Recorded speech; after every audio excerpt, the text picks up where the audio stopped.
नमस्कार, आप सभी का स्वागत है हमारे चैनल शिक्षा प्लैनेट पे। तो आप सभी को पता है कि आपके यूपी टीजीटी पीजीटी का जो सिलेबस है वो रिलीज हो चुका है, जिसमें हमने पिछले 3 वीडियो में यूपी टीजीटी वोकल और इंस्ट्रूमेंट का वीडियो बना रखा है।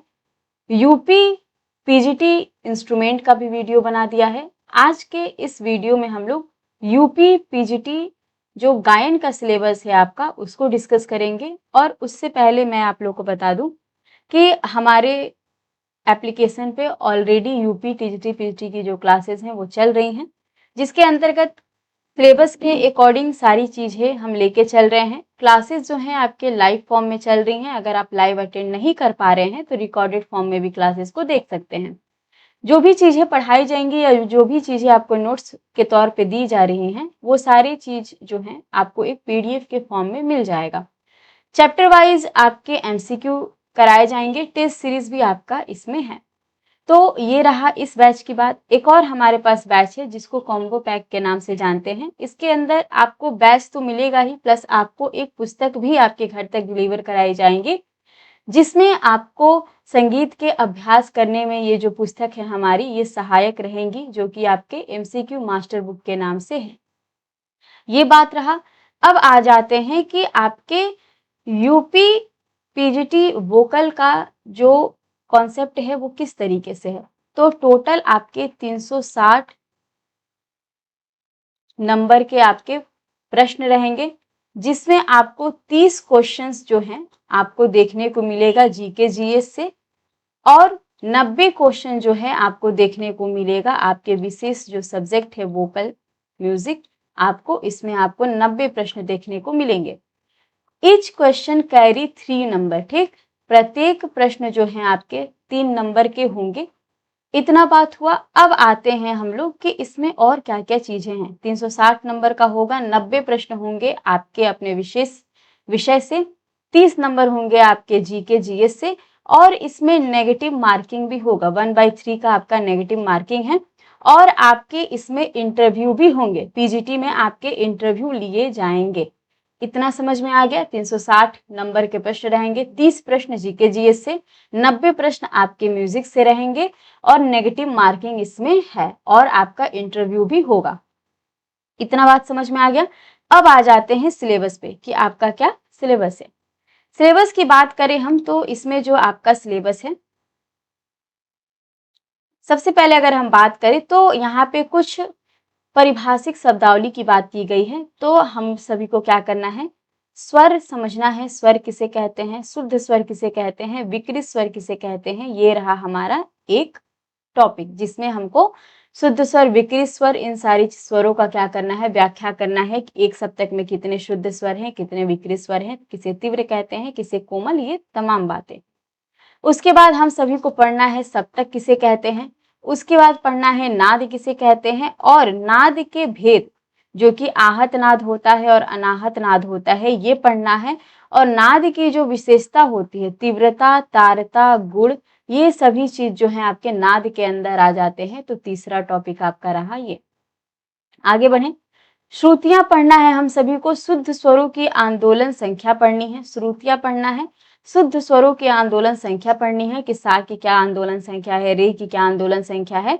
वीणा के तार पर श्रीनिवास के द्वारा शुद्ध स्वरों की स्थापना, ये एक अलग टॉपिक है, इसको हम सभी को पढ़ना है। तो 1 2 3 4 5वां टॉपिक हमारा ये हो गया कि श्रीनिवास ने जो वीणा के तारों पे शुद्ध स्वरों की जो स्थापना की थी उसके विषय में पढ़ना है।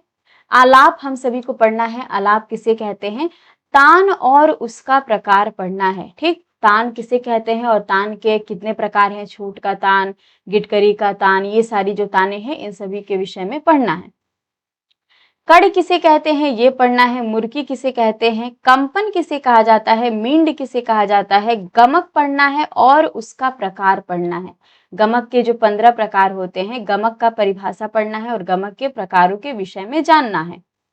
आरोह किसे कहते हैं, अवरोह किसे कहते हैं, वादी स्वर क्या है, संवादी स्वर क्या है, अनुवादी स्वर क्या है, विवादी स्वर क्या है, ग्रह अंश न्यास, अल्पत्व बहुत्व, ये जो चीजें हैं इन सभी को पढ़ना है। पूर्वांग और उत्तरांग राग क्या होता है, इसको पढ़ना है। संधि प्रकाश राग किसे कहते हैं, आश्रय राग किसे कहते हैं, परमेल प्रवेशक राग किसे कहते हैं, तिरोभाव, आविर्भाव और ग्राम के विषय में पढ़ना है। और ग्राम के जो 3 प्रकार होते हैं उन ग्रामों के तीनों प्रकार के विषय में पढ़ना है। आया इतना समझ में? आगे बढ़ें तो अगर आप लोग इसमें टॉपिक की बात करें या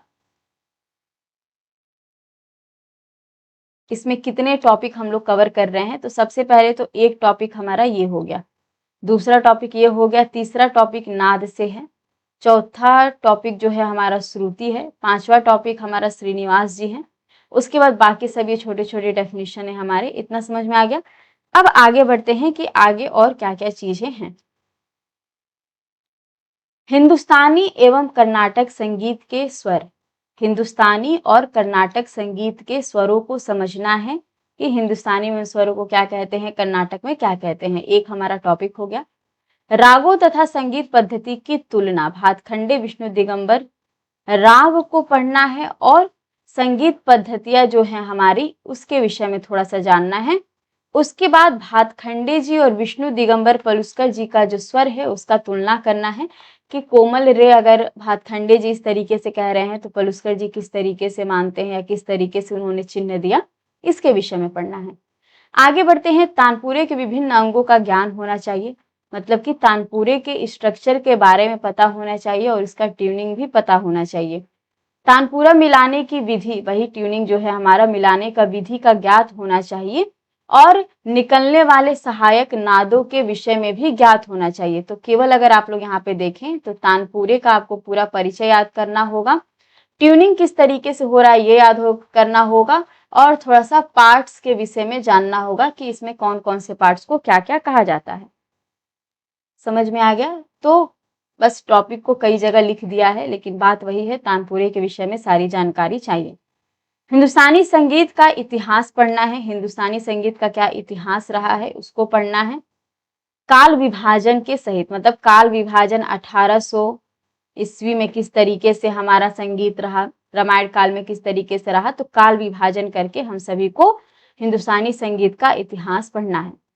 गायन शैलियों के विषय में पढ़ना है जिसमें आ जाता है ध्रुपद के बारे में पढ़ना है, धमार के बारे में पढ़ना है, ख्याल के बारे में पढ़ना है। ख्याल में हमारे विलंबित और द्रुत होते हैं, टप्पा किसे कहते हैं, ठुमरी किसे कहते हैं, तराना किसे कहते हैं, सरगम, लक्षण गीत, भजन, त्रिवट, चतुरंग, रागमाला, होरी इत्यादि जो प्रमुख गायन शैलियां हैं उसको हम सभी को पढ़ना है, विस्तृत अध्ययन करना है।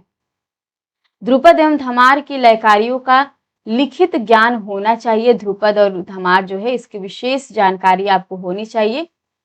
वॉइस एंड कल्चर के अंतर्गत कंठ संबंधित प्रक्रिया का ज्ञान हम सभी को होना चाहिए। काकू पता होना चाहिए और काकू के भेद क्या है वो पता होना चाहिए और इससे संबंधित तत्व, इनके प्रमुखता या सुप्रभाव तथा कुप्रभाव का विश्लेषण होना चाहिए। अर्थात काकू के विषय में बिल्कुल जानकारी होनी चाहिए, काकू का कितना पार्ट है उसको पढ़ना है, काकू के हर एक पार्ट का डेफिनेशन याद होना चाहिए। काकू में जो 2 कैटेगरी दिया है उसमें हमको किस तरीके से काकू को डिफ्रेंशिएट करना है ये सारी चीजें पता होनी चाहिए। राग रागनी वर्गीकरण का विस्तृत अध्ययन हम सभी को होना चाहिए। राग रागनी क्या है, संगीत के घराना शब्द का व्याख्या, संगीत का जो घराना है इसका परिभाषा याद होना चाहिए कि घराना किसे कहते हैं, कितनी पीढ़ियों के मिलने से घराना वो घराना कहलाता है, ये सारी चीजों का जानकारी होना चाहिए। और वर्तमान संदर्भ के विभिन्न घरानों की क्या स्थिति का विश्लेषण, घराने की विशेषता आपको पता होनी चाहिए। जैसे कि अगर हम केवल घराने की यहाँ परिभाषा की बात कर ले तो ग्वालियर घराने के विषय में पढ़ना है, इसके साथ पढ़ते पढ़ते अभी वर्तमान में क्या चीजें हो रही हैं उसको जानना है। जयपुर घराना पढ़ना है, इंदौर घराना पढ़ना है, आगरा किराना, पटियाला घराना। आया समझ में? तो घराने के विषय में हमको पढ़ना है और वर्तमान में भी जो जो परिवर्तन हुए हैं उन सभी को भी साथ में लेके चलना है। सभी घरानों के संदर्भ में प्रत्येक घराने के प्रतिनिधित्व, कलाकार एवं विशेषता के विषय में पता होना चाहिए। तो ये तो कॉमन सी बात है कि जब हम लोग घराना पढ़ेंगे तो इसके संस्थापक के विषय में पढ़ेंगे, मूल पुरुष कौन है वो पढ़ेंगे, क्या क्या विशेषताएं हैं वो पढ़ेंगे, क्या क्या इसकी विशेषताएं हैं जो अन्य घरानों से अलग करते हैं वो पढ़ेंगे। और इसमें केवल एक नया टॉपिक अगर देखें तो ऐड हुआ है कि वर्तमान समय में अभी क्या चल रहा है, उसको भी थोड़ा सा जानकारी लेना है हम सभी को। अब आते हैं, इतना तो हो गया घराने के विषय में, पूरा यहाँ से लेके यहाँ तक केवल घराने के विषय में ही बताया गया है। भातखंडे जी, दिगंबर जी, सारंग जी, तानसेन जी, अमीर खुसरो जी का जीवन परिचय हम सभी को पढ़ना है। भारतीय संगीत में उनका क्या योगदान रहा ये पढ़ना है। तो प्रत्येक घराने के प्रतिनिधित्व तो यहाँ से लेकर यहाँ तक क्या पढ़ना है, जन्म क्या है, मृत्यु क्या है, संगीत में योगदान क्या है, क्या क्या स्थापना इन्होंने की है, किस ग्रंथ की स्थापना की है, कहाँ पे विश्वविद्यालयों का निर्माण किया है। तो ये सारी चीजें हम सभी को किसमें पढ़ना है, बायोग्राफी के अंदर पढ़ना है। भारतीय संगीत के शास्त्रकारों जैसे कि लोचन जी हैं,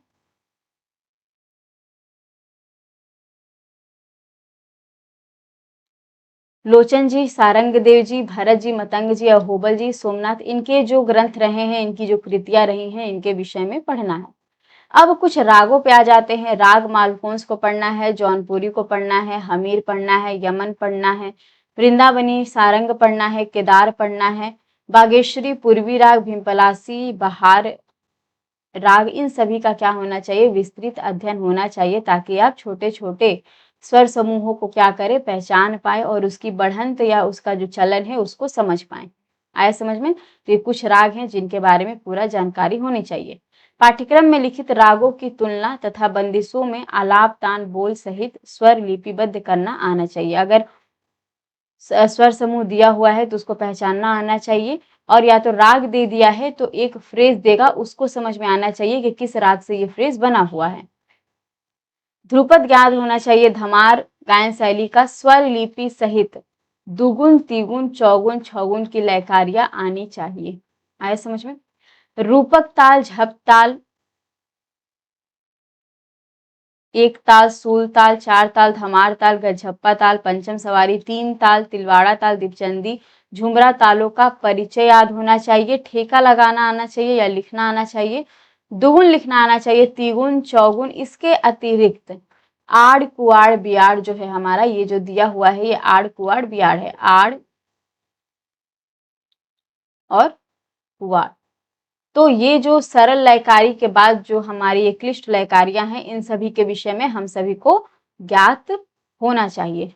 आया समझ में? इतना समझ में आया। अब आते हैं भारतीय शास्त्रीय नृत्य कला के विषय में पता होना चाहिए। भरतनाट्यम, कथकली, कथक, मणिपुरी, ओडिसी, मोहिनी अट्टम, शास्त्रीय, इस तरीके से कुछ टर्म से इसको पढ़ना, इसके विषय में पढ़ना है। पाश्चात्य संगीत का सामान्य अध्ययन होना चाहिए। स्टाफ नोटेशन किसे कहते हैं, सिस्टम्स क्या होते हैं, स्टाफ नोटेशन सिस्टम आपका क्या होता है, हार्मनी मेलोडी क्या होता है, डायटोनिक स्केल क्या होता है, नेचुरल स्केल क्या होता है, पाइथागोरस स्केल क्या होता है। तो पाश्चात्य संगीत का थोड़ा बहुत हमको जो बेसिक टर्म्स है वो समझना है, और यहाँ पे थोड़ा नृत्य से लेके कुछ चीजों को समझना है।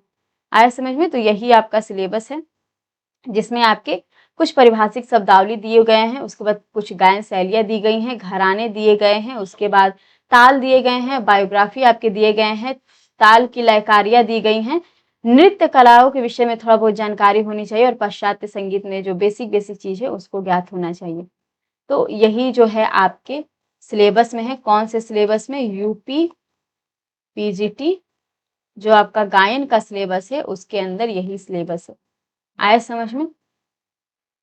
तो इस तरीके से जो आपके सिलेबस हैं वो हैं। बाकी आप सभी को पता है कि हमारी जो कोर्स हैं उसमें आपकी क्लासेस स्टार्ट हो गई हैं। तो आज के लिए बस इतना ही।